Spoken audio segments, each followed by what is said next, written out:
Il y a une raison pour laquelle le propriétaire et PDG de Louis Vuitton est la personne la plus riche du monde, par rapport à la majorité des gens qui portent Louis Vuitton sont fauchés.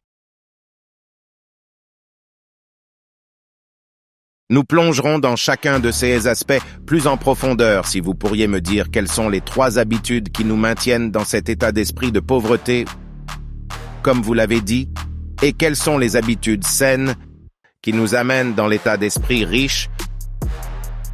Donc les 3, je pense, les plus mauvaises habitudes en matière d'argent, d'abord probablement le plus évident, je dirais, ce sont les gens qui suivent les 2 S, où vous dépensez ou économisez tout leur argent. Vous ne deviendrez jamais riche si vous faites.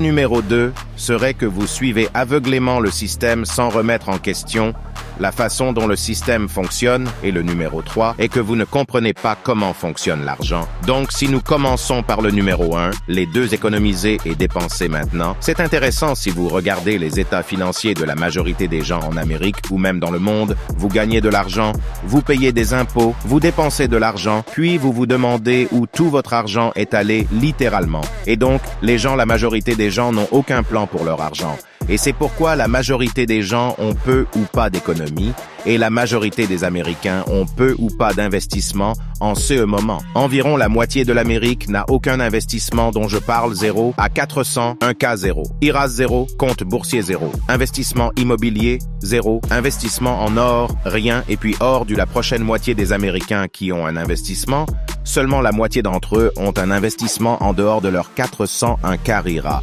Donc vous avez un très petit pourcentage d'environ un quart des Américains de leur 401 Care IRA. Donc vous avez un très petit pourcentage d'environ un quart des Américains qui travaillent en Amérique. C'est tout investissement en soi. Lorsque vous revenez à l'épargne et aux dépenses, nous sommes dans une culture de dépenses. L'Amérique a une culture de consommation et je plaisante à ce sujet. Mais la façon dont j'aime dire que c'est traditionnellement les Indiens gagnent $1 pour dépenser 20 cents. Les Américains gagnent $1 pour dépenser $2. Ouais. Merci pour le aide du crédit. C'est juste la culture dans laquelle nous sommes où c'est très bien. Et normaliser pour dépenser de l'argent, même si vous ne pouvez pas vous permettre quelque chose que vous ne l'avez pas. Et qu'est-ce que vous faites bien? Vous dépensez tout votre argent pour enrichir tout le monde autour de vous, mais vous-même, vous pourriez avoir l'air riche, mais vous êtes en fait cassé. Il y a une raison pour laquelle le propriétaire et PDG de Louis Vuitton est la personne la plus riche du monde, par rapport à la majorité des gens qui portent Louis Vuitton sont fauchés. Les gens qui portent Louis Vuitton essaient d'avoir l'air riches, et comment faites-vous si bien vous rendre le propriétaire de Louis Vuitton riche en faisant cela? Et c'est donc là que vous devez comprendre qu'il n'y a rien de mal à porter des vêtements de créateurs, il n'y a rien de mal à avoir de belles choses. Il n'y a rien de mal à vouloir de belles choses, mais vous devez d'abord pouvoir vous le permettre. J'avais l'habitude d'enseigner dans les écoles publiques de Détroit, et quand j'enseignais, il y a un district scolaire difficile dont je parlais aux enfants. La vie, vous connaissez la motivation et l'esprit d'entreprise et l'argent et le succès. Et l'une des choses que je voudrais demander est combien d'entre vous ont un emploi? Presque tous ont levé la main en disant qu'ils avaient un emploi. Ma prochaine question de suivi était combien d'entre vous avaient un compte bancaire? Personne n'a levé la main, alors je vous ai demandé de savoir ce que vous faites avec votre chèque de paie. Il dit, bien, nous obtenons un chèque physique, puis nous allons au magasin d'alcool, nous l'obtenons en caisse. Le propriétaire du magasin d'alcool prend 1 à 10%, puis vous achetez des bonbons, un tas de bric-à-brac en sortant, et au moment où vous êtes hors du magasin, vous avez déjà donné la moitié de votre chèque de paie.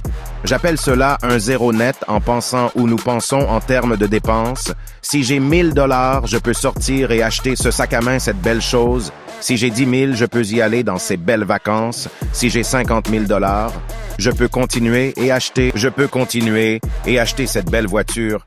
Nous pensons en termes de dépenses parce que nous pensons que si j'ai cet argent, comment puis-je le dépenser maintenant si vous rompez avec cela et maintenant vous commencez à créer un tampon et vous ne dépensez pas tout votre argent? Le problème suivant est que nous économisons notre argent.